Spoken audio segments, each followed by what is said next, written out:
नमस्कार दोस्तों। आज एक बहुत बड़ा सवाल है। अगर सरकार तय करे कि आप क्या बोल सकते हैं और क्या नहीं बोल सकते हैं, तो क्या वो सुरक्षा है या आजादी पर हमला है? कर्नाटक सरकार द्वारा एक नई कानून लाया गया है, हेट स्पीच बिल 2025। सरकार कहती है यह समाज को बचाने के लिए जरूरी है और उसके विरोधी कहते हैं यह फ्रीडम ऑफ स्पीच छीनने की कोशिश हो रही है।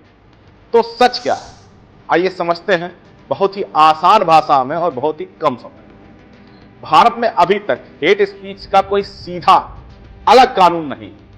अलग अलग कानूनों में छोटे छोटे प्रावधान किए गए हैं इसको लेकर के, लेकिन सोशल मीडिया पर धार्मिक नफरत और पहचान के नाम पर हिंसा बढ़ने के बाद में कर्नाटक सरकार ने कहा है कि अब एक पूरा साफ कानून चाहिए और इसलिए आया है Karnataka hate speech and hate crimes prevention bill 2025।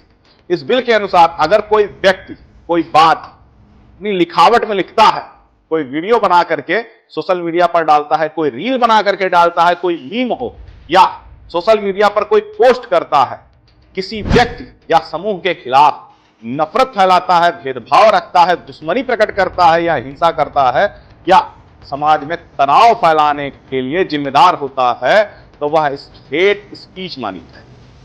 ध्यान दीजिएगा, धर्म, जाति, भाषा, जेंडर, समुदाय, सेक्सुअल ओरिएंटेशन, डिसेबिलिटी, सब कुछ इस दायरे में रखा गया है। यही वजह है कि लोग कह रहे हैं परिभाषा बहुत ज्यादा बड़ी कर दी गई है। अगर हेट स्पीच का केस बना तो 7 साल की जेल और 1 लाख रुपए का जुर्माना लगेगा।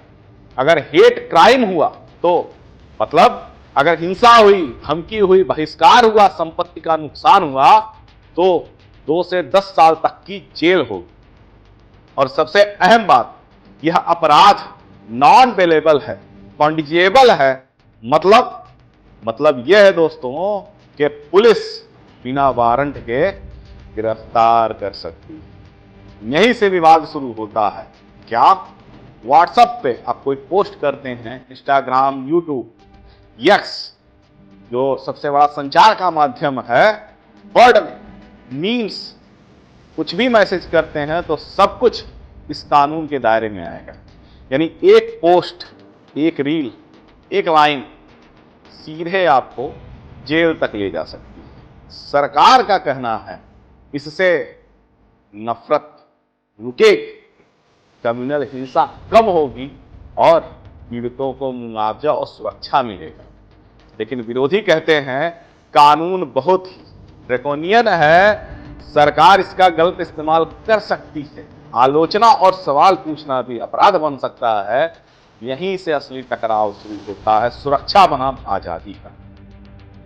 सवाल यह नहीं है कि हेट स्पीच गलत है या नहीं, सवाल तो यहां पर दूसरा है, क्या फैसला कौन करेगा, सीमा तय कौन करेगा और क्या सत्ता पक्ष के हाथ में इतनी ताकत देना सुरक्षित है।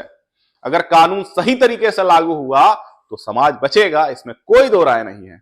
लेकिन अगर गलत तरीके से यूज हुआ तो आवाजें चुप हो जाएंगी। आप क्या सोचते हैं, कमेंट करके जरूर बताइएगा।